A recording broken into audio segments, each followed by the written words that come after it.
જય શ્રી કૃષ્ણ મિત્રો, અઠવાડિયાના 7 દિવસે જન્મેલા લોકોના લક્ષણો અલગ અલગ હોય છે. તો ચાલો જાણીએ કે અઠવાડિયાના અલગ અલગ દિવસોમાં જન્મેલા લોકોનો સ્વભાવ અને ભવિષ્ય કેવું હોય છે, જે તેના વ્યક્તિત્વ અને તેના ગુણોમાં પણ દેખાઈ આવે છે. પરંતુ શું તમે જાણો છો, દરેક દિવસની પોતાની ઉર્જા હોય છે જે તે દિવસે જન્મેલા બાળકના વ્યક્તિત્વ અને ગુણોમાં પ્રતિબિંબિત થાય છે. જ્યોતિષ શાસ્ત્ર અનુસાર તમે જે અઠવાડિયામાં જન્મ્યા છો તેના હિસાબથી પણ તમે તમારા વિશે ઘણું જાણી શકો છો. તો ચાલો જાણીએ કે કયા દિવસે જન્મેલા લોકોમાં કયા ગુણ હોય છે. પરંતુ તે પહેલા, જો તમે ઈચ્છો છો કે હનુમાનજીના આશીર્વાદ કાયમ તમારી સાથે રહે, તો આ વિડીયોને લાઈક કરો અને ચેનલને સબસ્ક્રાઇબ કરો અને કમેન્ટમાં જય બજરંગ બલી લખો. તો ચાલો જાણીશું. સોમવાર. જ્યોતિષ શાસ્ત્ર અનુસાર સોમવારે જન્મેલા લોકો ચંચળ સ્વભાવના હોય છે. સોમવારે જન્મેલા લોકો અન્ય લોકો સાથે ખુશીઓ વહેંચે છે. પછી ભલે તે ગમે તેવા સંજોગો હોય, તેઓ હંમેશા ખુશ રહે છે. આ દિવસે જન્મેલા લોકોને શરદી ખાંસી જેવી સમસ્યાઓની સંભાવના ધરાવે છે. આ લોકો તેમના લક્ષ્યને પ્રાપ્ત કરવા માટે ખૂબ જ મહેનત કરે છે. તેમને ઘણીવાર મુશ્કેલીઓનો સામનો કરવો પડે છે. તેમ છતાં આ લોકો ખુશખુશાલ હોય છે અને ખૂબ મીઠી બોલે છે.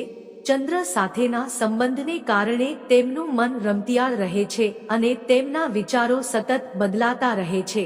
આ લોકો બુદ્ધિશાળી, કળા પ્રેમી અને બહાદુર હોય છે અને સુખદુઃખમાં સમાન રહે છે.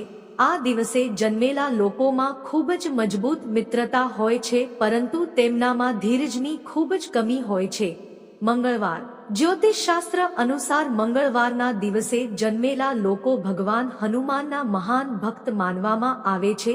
આ દિવસે જન્મેલા લોકો મનના ખૂબ જ તીક્ષ્ણ હોય છે, પરંતુ સ્વભાવે ખૂબ જ નિર્દોષ અને સીધા સાદા હોય છે. તેઓ ક્યારેય પણ પોતાની વાત પર પાછા પડતા નથી. જો તેમને લાગે તો કોઈ બાબતમાં ખરાબ હોય તો તેઓ કોઈનું સાંભળતા નથી.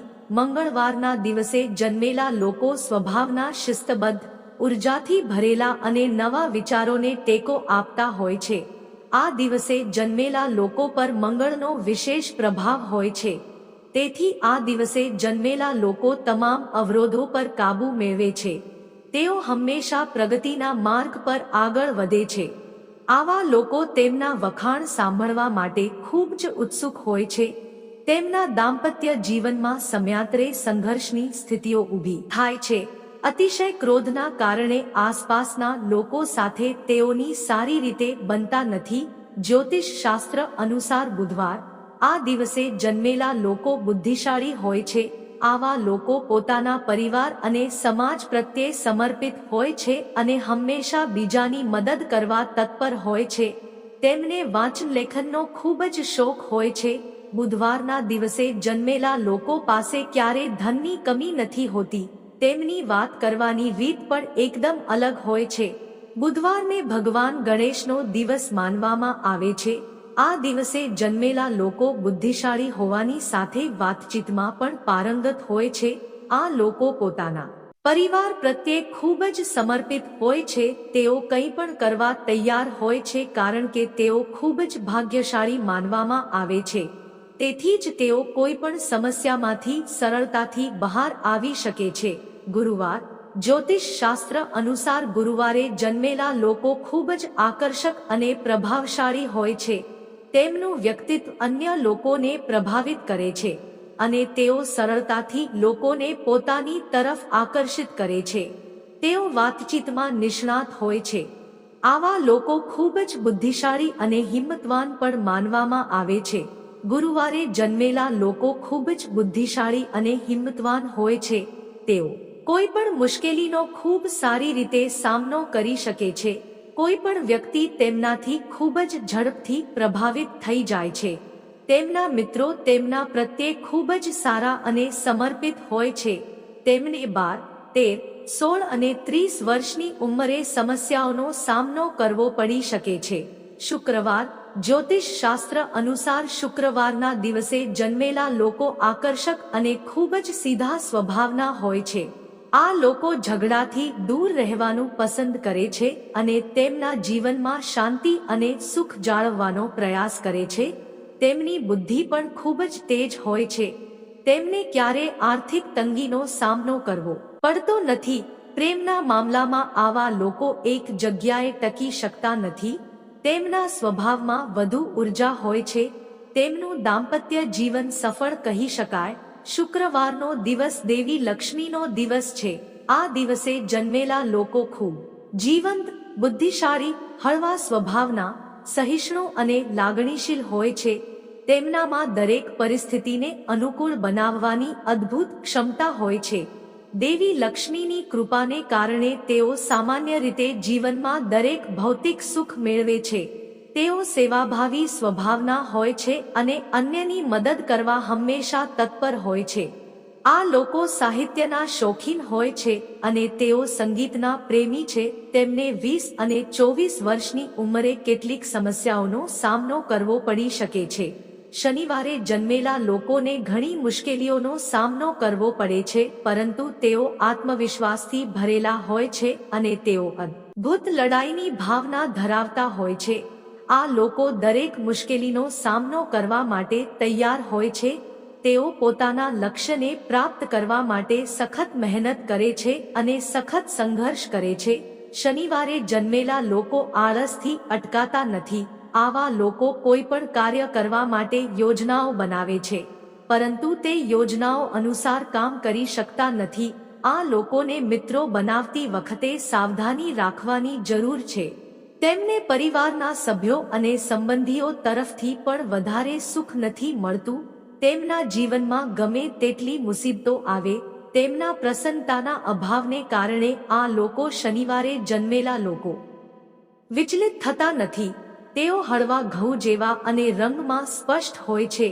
તેઓ તેમના કામમાં નિપુણ હોય છે, પરંતુ તેઓ ટૂંકા સ્વભાવના હોય છે. તેઓ લોકો સાથે ખૂબ જ ઝડપથી સંઘર્ષમાં ઉતરી જાય છે. તેઓ પોતાના નિર્ણય પર અડગ રહે છે. તેમને જીવનમાં ઘણા ઉતાર ચઢાવનો સામનો કરવો પડે છે, પરંતુ અંતે તેઓ જીતી જાય છે. તેમને જીવનમાં ખૂબ કાળજી રાખવાની આદત હોય છે, જેના કારણે તેઓ ક્યારેક આળસુ બની જાય છે. તેમના મિત્રો બહુ ઓછા હોય છે અને તેઓ પોતાના મિત્રો અને પરિવાર પ્રત્યે પ્રામાણિક હોય છે.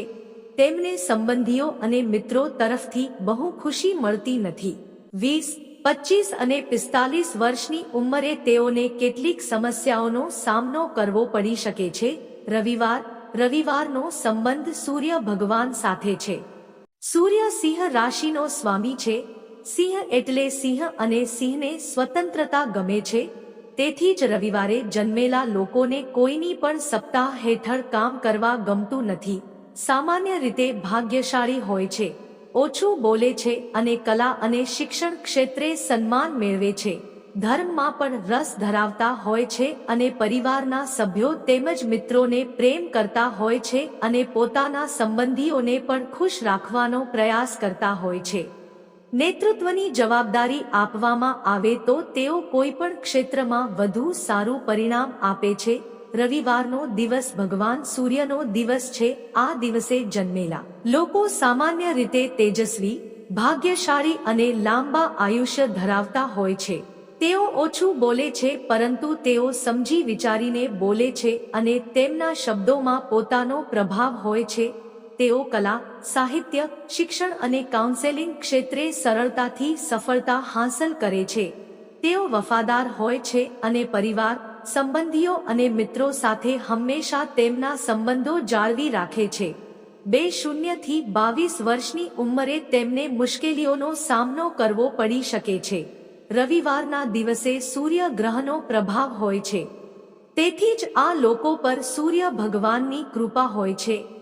તેઓ દરેક ક્ષેત્રમાં સફળતા મેળવે છે અને તેમની કારકિર્દી પણ ખૂબ સારી હોય છે. તેઓ વાતચીતમાં નિષ્ણાત હોય છે. તેઓ તેમના પરિવાર અને મિત્રોમાં ખૂબ જ લોકપ્રિય હોય છે. તેમનો સ્વભાવ થોડો ગુસ્સાવાળો હોય છે. રાજયોગ સાથે જન્મે છે. આ જન્મ તારીખવાળા લોકો પિતા માટે નસીબદાર હોય છે. આ તારીખે જન્મેલા બાળકો તેમના જન્મથી જ ઘરમાં સુખ સમૃદ્ધિ આવવા લાગે છે. કેટલાક લોકો એટલા બધા ભાગ્યશાળી હોય છે કે તેમના જન્મ પછી ઘરમાં સુખ સમૃદ્ધિ અને પૈસાનો ઘરમાં આગમન થાય છે. અંકશાસ્ત્ર એવી 3 તારીખો વિશે જણાવે છે કે જેના પર જન્મેલા બાળકો ધનવાન અને નસીબદાર માનવામાં આવે છે. અહીં આપણે 9 અંક વિશે વાત કરી રહ્યા છીએ, જે બાળકોની જન્મ તારીખ 9, 1, 8 અને 27 છે. તેમનો મૂળાંક નંબર 9 છે. આ મૂળાંકના બાળકો મહેનતુ અને હિંમતવાન હોય છે. તેમનામાં આત્મવિશ્વાસની કમી હોતી નથી. તેઓ દરેક કાર્ય પૂર્ણ સમર્પણથી કરે છે. જો તેઓ દ્રઢ નિશ્ચય હોય તો તેઓ કંઈ પણ પ્રાપ્ત કરી શકે છે. તેમની પાસે કોઈ જમીન કે મિલકતની કોઈ અછત નથી. આ મૂળાંકના ઘણા લોકો પાસે ખેતીની જમીન છે. આ લોકો કૃષિ પેદાશોમાંથી સારી કમાણી કરી શકે છે. મૂળાંક નંબર 9 ધરાવતા લોકો તેમના પિતા માટે ખૂબ જ ભાગ્યશાળી માનવામાં આવે છે. કહેવાય છે કે તેમના જન્મથી જ તેમના પિતાનું નસીબ છે. જો તેઓ તેમની કારકિર્દી યોગ્ય દિશામાં અને યોગ્ય દિશામાં બનાવવાનું શરૂ કરે તો તેમના નસીબમાં રાજયોગ લખાયેલો હોય છે. યોગ્ય સમય તો તેઓ અપાર સફળતા હાંસલ કરી શકે છે. આ લોકો નોકરી તેમજ વ્યવસાયમાં ઉચ્ચ હોદ્દા પર કામ કરે છે. તેઓ સારી કમાણી કરી શકે છે. તેઓ જોખમી કામ કરવામાં પણ પારંગત હોય છે. તેમની આર્થિક સ્થિતિ સામાન્ય રીતે સારી હોય છે એવી શક્યતા છે. તેમના સાસરિયાઓ તરફથી આર્થિક લાભ. તેમનું જીવન ઉતાર ચઢાવથી ભરેલું છે, પરંતુ તેઓ પડકારોથી ડરતા નથી. મિત્રો, આવા જ વધુ વિડીયો જોવા માટે ચેનલને લાઈક, સબસ્ક્રાઇબ સાથે બેલ આઇકન પર પ્રેસ કરજો. જય શ્રી કૃષ્ણ. રાધે રાધે.